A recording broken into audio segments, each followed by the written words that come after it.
Okay, now I've got a bag of hops here that we've labeled bittering hops. Instructions here say add entire contents to the brew pot and boil for 1 hour. So I'm going to go ahead and open these up.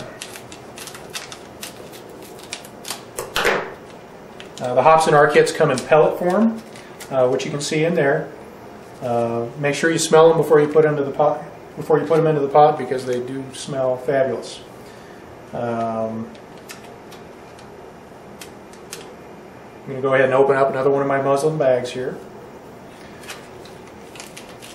Muslin bags are going to keep the hops contained. It's going to keep things a little neater in the boil in the brew pot, and we're going to lose a little less of the beer to sludge at the end. Hops are in the bag. I'm going to go ahead and tie it at the top, kind of high on the top, so that the hops have lots of room to move around in there. Now all I need to do is wait for the wort to come to a boil, and then I'm going to go ahead and toss these in.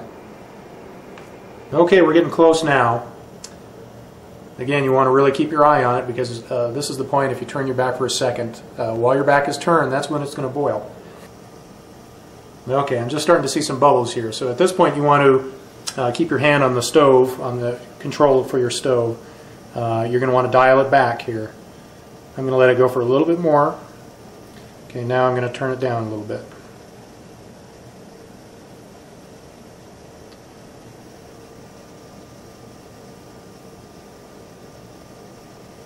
This is called the hot break, when all these particles rise to the top.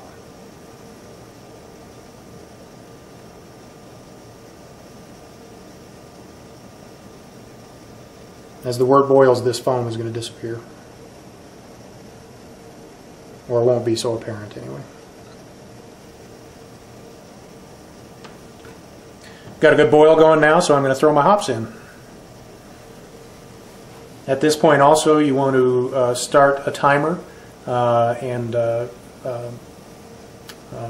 set it for an hour. You're going to boil this mixture vigorously for 1 hour.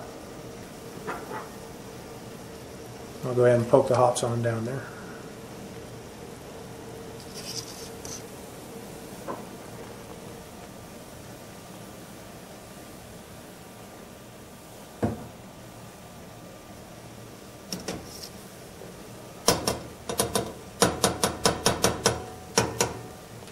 We've been boiling now for 52 minutes.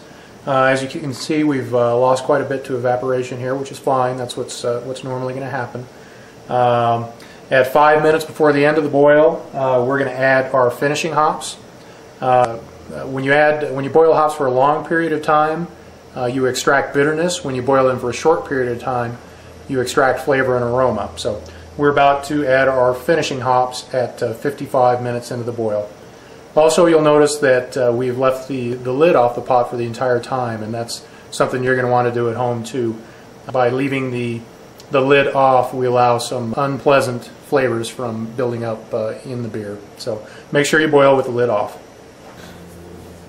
Okay, we're now 55 minutes into the boil. I'm going to go ahead and add the finishing hops that I have here. And we're going to boil for another 5 minutes. When the 5 minutes are up, I'm going to go ahead and take the pot off and put it in an ice bath that I've prepared over in my kitchen sink. Okay, our hour's up, and I'm going to take the pot off the stove and put the hot pot into the ice water bath.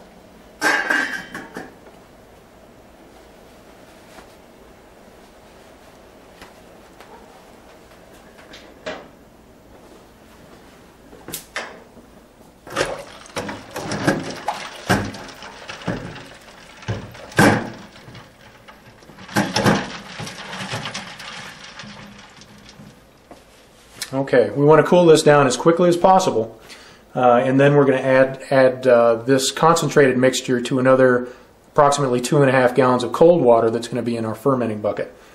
That's going to bring our total volume up to 5 gallons, and at that point the wort will be cool and we'll be ready to add the yeast, and the yeast can go to work and turn this mixture into beer.